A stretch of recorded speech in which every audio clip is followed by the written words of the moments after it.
Magandang araw mga ka-Express Info. Ang pagsama ni Ange Kwame sa Gilas Pilipinas Pool para sa nalalapit na Doha Tournament ay nagdulot ng malaking usap-usapan sa basketball community ng Pilipinas. Ang balitang ito ay lalo pang naging kontrobersyal dahil sa tila hindi may paliwanag na desisyon na isali ang isang naturalized player tulad ni Ange Kwame, lalo na't ang status ni Justin Brownlee bilang pangunahing naturalized player ng Gilas ay hindi pa nalalagay sa alinlangan. At ang tanong ngayon, ano ang tunay na plano ni Coach Tim Cone? Si Ange Kwame na nga ba ang papalit kay Kai Sotto o Justin Brownlee? At ano ang implikasyon ng desisyong ito para sa hinaharap ng Gilas Pilipinas? Unang-una, mahalagang tandaan na si Ange Kwame ay isa sa mga pinakahinahangaang naturalized players ng Pilipinas.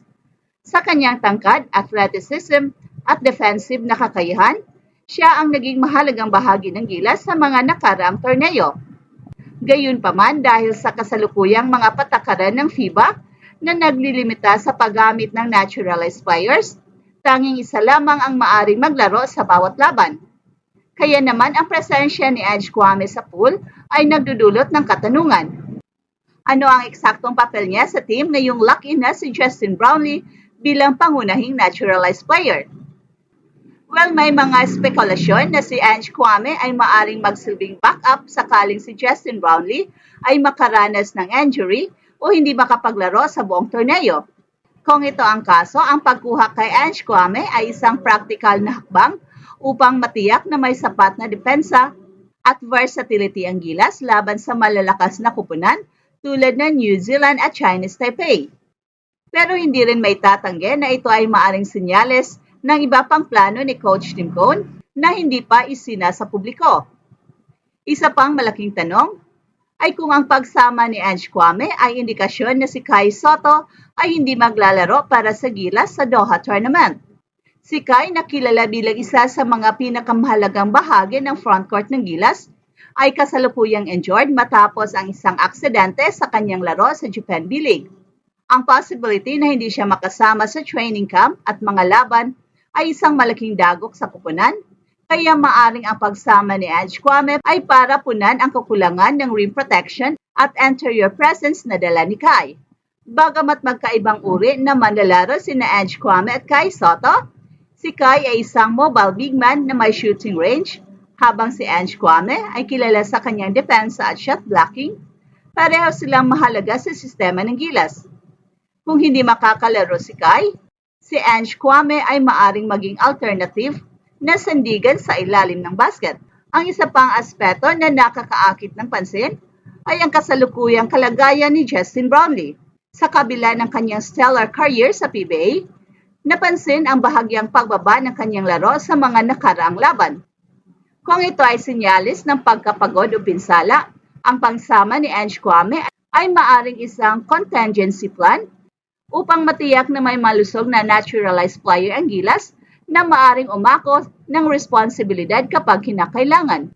Gayunpaman, kung ang plano ay para sa parehong Ange Kwame at Justin Brownlee na maglaro sa Doha, maaring ito ay indikasyon na ang torneo ay pinahihintulutan ang dalawang naturalized players. Well, kung totoo ito, malaking bagay ito para sa Gilas dahil magkakaroon sila ng mas maraming opsyon sa rotation at play style. Bukod sa Gilas, si Ange Kwame ay kasalukuyang naglalaro para sa Meralco Bolts sa East Asia Super League at para sa Strong Group Athletics sa Dubai International Basketball Championship. Ang kanyang abalang schedule ay maaring magdulot ng pagod, pero pinapakita rin ito ang kanyang dedikasyon at versatility bilang manlalaro. Ang tanong ay kung paano niya mabalanse ang tatlong kupunan nang hindi naapektuhan ang kanyang performance, lalo na't ang laban ng Gilas sa New Zealand at Chinese Taipei ay mahalaga para sa momentum ng kupunan patungo sa FIBA Asia Cup. Si Coach Tim Cone na kilala bilang isa sa pinakamahusay na basketball minds sa bansa ay hindi basta-basta gumagawa ng mga desisyon. Kung isasama si Ange Kwame sa Gilas pool, tiyak na may malinaw siyang layunin para dito. At isa sa mga posibleng dahilan ay ang pagbibigay diin sa depensa, lalo na't ang New Zealand ay kilala sa kanilang pisikal na laro. Si Ange Kwame na kilala bilang isang defensive specialist ay maaaring maging game changer laban sa malalakas na big man ng New Zealand. At isa pang posibilidad ay ang pagsubok sa chemistry ng team. Sa nalalapit na FIBA Asia Cup proper, mahalaga para kay Coach Tim Cone na matiyak na ang bawat posibleng kombinasyon ng mga manlalaro ay epektibo at handa sa anumang sitwasyon.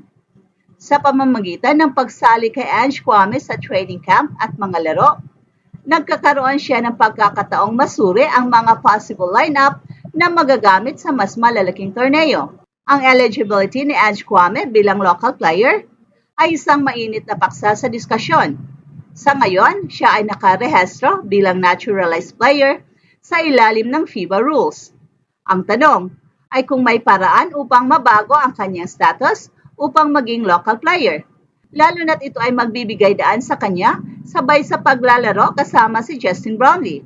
Gayunpaman, ang ganitong pagbabago ay nangangailangan ng masusing proseso at posibleng hindi maganap bago ang Doha Tournament. Ang pagsama ni Ange Kwame sa Gilas Pool ay isa lamang sa maraming hakbang na ginagawa ng kupunan upang mapabuti ang kanilang tsensa sa mga paparating na torneo. At sa pamumuno ni Coach Tim Cone, malinaw na ang focus ng Gilas ay hindi lamang sa kasalukuyang window ng qualifiers, kundi pati na rin sa long-term development ng kupunan. Ang desisyong ito ay nagpapakita ng kanilang kahandaan na harapin ang anumang hamon, maging ito man ay injury sa kanilang key players o mas mahigpit na competition mula sa ibang bansa. Habang patuloy na inaabangan ng fans ang susunod na galaw ng Gilas, isang bagay ang malinaw. Ang team na ito ay handang mag-adjust, mag-evolve upang makamit ang tagumpay para sa bayan. Ang pagsali ni Ange Kwame sa Gilas Pilipinas Pool ay maaring mukhang controversial, pero ito ay sumasalamin sa strategy at kakayahan ng team na maghanda para sa anumang sitwasyon. Sa kanyang defensive prowess at dedikasyon, si Ange Kwame ay tiyak na magiging mahalagang bahagi ng plano ni Coach Tim Cone.